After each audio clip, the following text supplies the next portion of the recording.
দেখি আজকে কোনো গ্রামের বলদ পাই নাকি? ধান্দা বানি তো হয় না, গ্রামে কোনো মুরগি আছে নাকি? আসসালামু আলাইকুম। ওয়ালাইকুম আসসালাম। ভাই কবে এলেন গ্রামে? এই তো আইলাম 4-5 দিন আগে।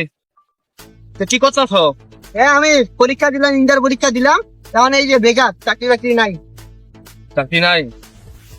বাইরের কোনো দেশে যাওয়ার কোনো ইচ্ছা আছে নাকি? আমার তো স্বপ্ন আছে যে ভাই বিদেশ যাম, বিদেশ যায় থেকে কামাম। তোমার তো চেহারা জোর খুব সুন্দর, দেখতেও মাশাআল্লাহ অনেক সুন্দর। উমা তুমি কপালে দিয়ে ইতালি লেখা, ইতালি যাবে নাকি? ইতালি যাওয়ার তো ইচ্ছা আছে, আপনি বাড়াই যাবেন ইতালি? 100% কনফার্ম। তো পাঠাবেন কেমনে? কেন বিমানে পাইলটের লোকে বইয়া? পাইলট কি আপনি কাছের লোক নি? হ্যাঁ ভাই হয় আমার। আমার তো খরচপাতি কেমন লাগবে? তোমার কাছে নেই 8-10 লাখ, সেই 5-6 লাখ দিও।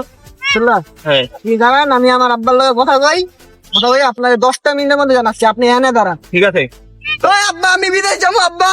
পাইছি রে, অনেকদিন পর একটা বরফ পাইছি, এটা আজকে এবারেই হলো।